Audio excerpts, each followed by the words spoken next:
لَإِنْ أَشْرَكْتَ لَيَحْبَطَنَّ عَمَلُكَ، اگر آپ نے بھی شرک کیا لَيَحْبَطَنَّ عَمَلُكَ، آپ کے عمل بھی ضائع و برباد ہو جائیں گے، وَلَتَكُونَنَّ مِنَ الْخَاسِرِينَ، اور آپ خسارہ اٹھانے والوں میں سے ہو جائیں گے۔ اگر شرک، دیکھیے لَإِنْ أَشْرَكْتَ، کیا نبی سے شرک کا تصور ہو سکتا ہے؟ کبھی نہیں ہو سکتا۔ ہم تو انبیاء کو معصوم سمجھتے ہیں، صغائر سے بھی، اور لیکن یہاں سمجھانا امت کو ہے کہ اگر شرک کے مقابلے میں نبی کے عمل نہیں ٹھہر سکتے تو او بندہ، او امتی، تیرے ٹوٹے پوٹے ہوئے عمل کہاں ٹھہر جا سکتے ہیں؟ تو اپنی نمازوں پہ ناز کرتا ہے، روزے اور حج زکاتوں پہ ناز کرتا ہے، شرک کرتے ہوئے سب کچھ ضائع و برباد ہو جائے گا۔ لَإِنْ أَشْرَكْتَ لَيَحْبَطَنَّ عَمَلُكَ وَلَتَكُونَنَّ مِنَ الْخَاسِرِينَ بَلِ اللَّهَ فَاعْبُدْ، جب رد کر دیا شرک کو تو فرمایا بَلِ اللَّهَ فَاعْبُدْ، اللہ ہی کی عبادت کر، وَكُن مِّنَ الشَّاكِرِينَ، اور میرا شکر گزار بن جا۔ جوڑ کیا ہے یہاں؟ توحید اور شکر میں جوڑ کیا ہے؟ بَلِ اللَّهَ فَاعْبُدْ وَكُن مِّنَ الشَّاكِرِينَ، جوڑ کیا ہے؟ جوڑ سنیے، جوڑ یہ ہے کہ توحید مان، یہی میرا شکر گزار بننا ہے۔ مشرک کبھی شکر گزار نہیں ہو سکتا۔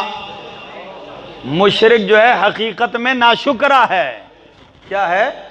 کیسے ناشکرہ ہے؟ کہ دیتا اللہ ہے، گیت غیروں کے گاتا ہے۔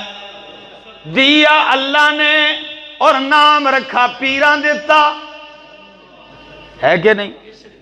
دیا اللہ نے، نام پیراں دیتا، دیا اللہ نے، نام رکھا حسین بخش، حسین نے دیا، نام رکھا غوث بخش، غوث نے دیا، نام رکھا پیر بخش، پیر نے رکھ دیا ہے۔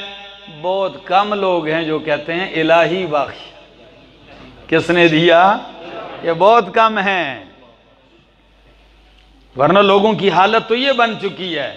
لیکن کیا کروں، میں تو اکثر کہتا ہوں کہ یہ کہیں نخل مرقد کی چھاؤں میں سجدے، کہیں نخل مرقد کی چھاؤں میں سجدے، کہیں مرنے والوں کے پاؤں میں سجدے، اشاروں میں سجدے، نگاہوں میں سجدے، یہاں اور وہاں خانقاہوں میں سجدے۔ ہو رہے ہیں کہ نہیں ہو رہے؟ خانقاہوں میں پیروں کو سجدے ہو رہے ہیں کہ نہیں ہو رہے ہیں؟ کسی نے کیا ہی خوب کہا، اکبر الہ آبادی نے، کہ در خانقاہ پہ پڑا ہوں اکبر۔ خانقاہ پہ پڑا ہوا تھا، کسی نے کہا بھائی کیوں آیا؟ کہتا ہے در خانقاہ پہ پڑا ہوں اکبر، خدا ملے نہ ملے روٹیاں تو ملتی ہیں۔ ہاں، خدا ملے نہ ملے، بھائی یہ کام تو چل رہا ہے نا میرے دوستو۔ لیکن یہی تو میرا شکوہ ہے کہ یہ قبہ پرستی کا پامال سجدہ، یہ قبہ پرستی کا پامال سجدہ، مزاروں پہ جا جا کے ہر سال سجدہ، یہ سب بیج پیروں کا بویا ہوا ہے، یہ بیج سب پیروں کا بویا ہوا ہے کہ ہر شخص بدعت کا جویا ہوا ہے۔ ذرا سنیے اللہ کا قرآن کیا کہتا ہے، مثل الذین اتخذوا من دون اللہ، پوری سورت میرے مالک نے اتاری ہے، مثل الذین اتخذوا من دون اللہ کمثل العنکبوت اتخذت بیتا وَإِنَّ أَوْهَنَ الْبُيُوتِ لَبَيْتُ الْعَنْكَبُوتِ۔ پہلے معنی سن لیجئے، پھر یہ مثال بیان کروں گا، پھر فٹ کروں گا۔ مثال کو ممثل لہو پہ فٹ کیا جائے گا۔ قرآن ویسے تو مثالیں نہیں بیان کرتا، قرآن میں 44 مثالیں، کتنی؟ یہ بھی یاد رکھ لیجئے، پورے قرآن میں اللہ نے کتنی مثالیں بیان کی ہیں؟ ہاں 44 مثالیں بیان کی ہیں۔ اور علماء نے صرف امثال القرآن کے اوپر مستقل کتابیں لکھی ہیں کہ قرآن کریم کی ان مثالوں کو سمجھا کیسے جائے۔ آ جائیے ایک مثال یہاں بھی سن لیجئے۔ فرمایا مثل الذین اتخذوا من دون اللہ اولیاء، مثال ان لوگوں کی اتخذوا من دون اللہ اولیاء، جنہوں نے اللہ کے سوا کارساز بنا رکھے ہیں، اولیاء بنا رکھے ہیں۔ کمثل العنکبوت، ان کی مثال مکڑی کی سی ہے۔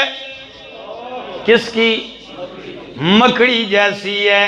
اتخذت بیتن، جس مکڑی نے گھر بنایا، جالا بنایا، وَإِنَّ أَوْهَنَ الْبُيُوتِ لَبَيْتُ الْعَنْكَبُوتِ، گھروں میں سب سے کمزور ترین گھر کس کا ہے؟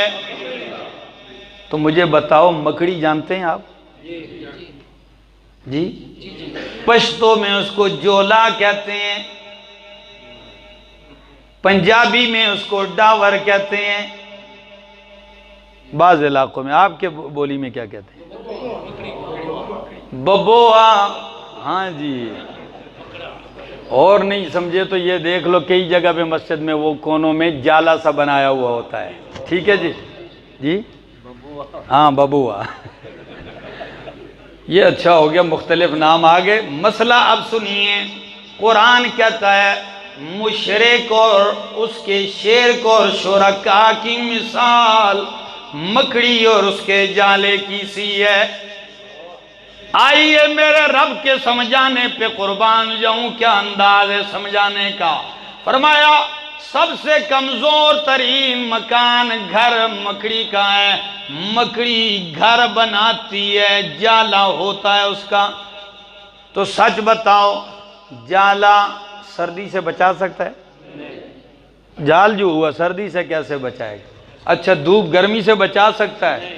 تو سن لیجئے، جس طرح مکڑی کا جالا نہ سردی سے بچا سکتا ہے نہ گرمی سے بچا سکتا ہے، اسی طرح مشرک نے جن آستانوں پہ آس لگائی ہے نہ اسے جہنم سے بچا سکتے ہیں نہ مصیبت سے بچا سکتے ہیں۔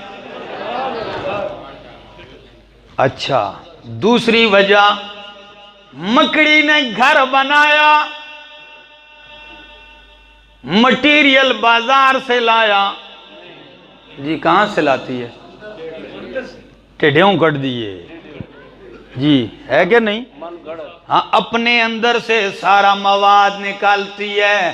اشارہ ہے کہ مشرک بھی اپنے شرک کی دلیلیں اپنے پیٹ سے گھڑتا ہے، اپنے اندر سے گھڑتا ہے، قرآن سے دلیل نہیں لائے گا، سنت مصطفیٰ سے دلیل نہیں لائے گا۔ اگر دلیلیں دے گا تو اپنی پیٹ سے اپنی منمانی دلیلیں، یہ منمانی ہی تو ہے نا بادشاہ ہوتے چھت پہ چڑھنے ایسی سیڑھیاں دی ضرورت ہے، چھت پہ چڑھنے کے لیے سیڑھی کی ضرورت ہے، اللہ تک پہنچنے کے لیے واسطوں کی ضرورت ہے، یہی کہتے ہیں۔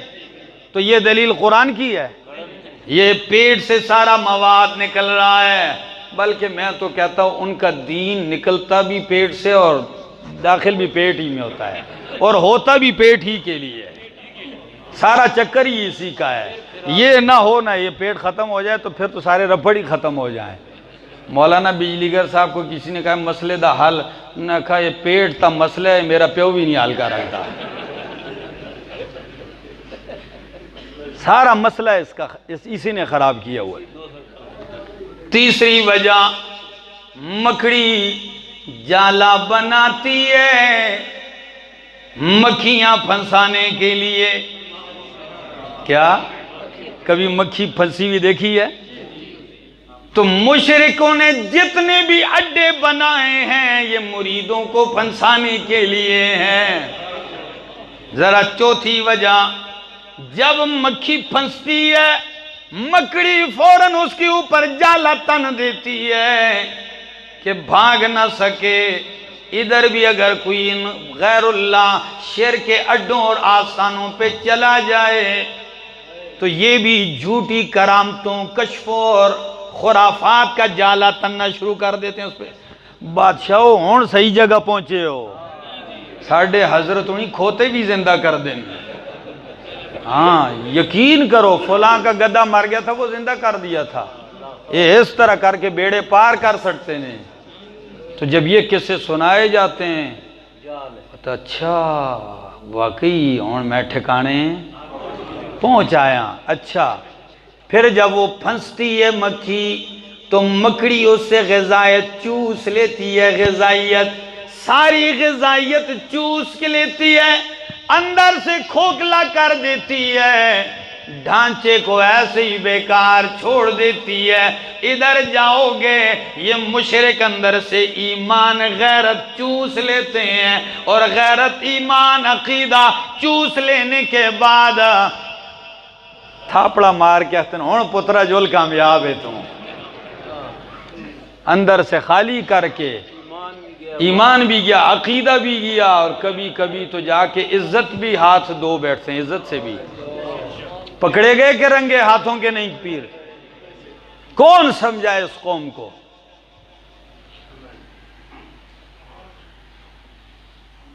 اللہ میرے دوستو یقین کیجئے، جس شخص کو اللہ نے توحید کی سمجھ دے دی ہے، اگر اللہ نے دنیا میں اس کو کوئی نعمت نہیں دی پھر بھی وہ سب سے زیادہ کامیاب ہے۔ ہم میں کیا ہے دوستو، ہماری طرح دو آنکھوں والے، ہمارے جیسے چہروں والے، ہم سے زیادہ پڑھے لکھے کوئی پتھر کے سامنے پڑا ہوا ہے، کوئی کسی ننگے شلوار اترے ہوئے کے سامنے جھکا ہوا ہے، کوئی گھوڑے کا پیشاب پی رہا ہے کہ نہیں؟ کوئی پیروں کا لعاب چاٹ رہا ہے۔ دوستو اس مالک کا کرم ہے جس نے پینے کے لیے زمزم دیا ہے، جس نے جھکنے کے لیے حرم دیا ہے، یہ اس کا کرم ہے۔ وہ ہمیں جھکنے کہیں نہیں دیتا۔ رب کعبہ کی قسم دو باتیں پکی ہیں۔ کیا؟ دو باتیں پکی ہیں۔ مشرک کے لیے فرمایا ما کان للنبی والذین آمنوا ان یستغفروا للمشرکین، مشرک اگر مر جائے تو میرے نبی کے لیے، مومنوں کے لیے جائز نہیں ہے کہ اس کے لیے استغفار مانگیں۔ تو یہاں جو بندہ جا کے ان کے جنازے پڑھے، اس کو اجازت ہے؟ کبھی نہیں ہے۔ اگر کوئی کہتا ہے حکمت ہے تو یہ حکمت نہیں ہے، یہ ضلالت ہے۔ سمجھ میں آئی بات؟ اچھا ذرا توجہ چاہوں گا۔ پہلی بات پکی، مشرک مر جائے اس کے جنازے میں ساری کائنات بھی شریک ہو، ہے مشرک ہے تو رب نے نہیں معاف کرنا۔ اور ادھر موحد کی عظمت سن لیجئے، موحد اگر فوت ہو جائے اور اس کا جنازہ پڑھنے والا بھی کوئی نہ ملے، رب کے ہاں پھر بھی جنتی ہے۔ یہ ہونی چاہیے، معیار حق یہ ہے۔ اور ایک اور بات سنا دوں، آپ کی کتنی لاج ہے اللہ کے ہاں، ذرا یہ بھی سن لیجئے۔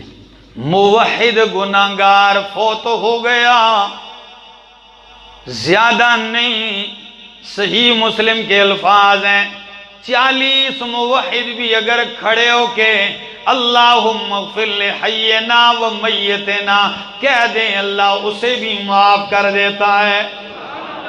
40,000 نہیں، صرف کتنے؟ 40 بندے بھی اگر کھڑے ہو جائیں، کتنی لاج ہے میرا دوست تیری۔ موحد مرے گا جنت پکی ہے، مشرک مرے گا جہنم پکی ہے۔ یہ تو دو ٹوک فیصلے ہیں۔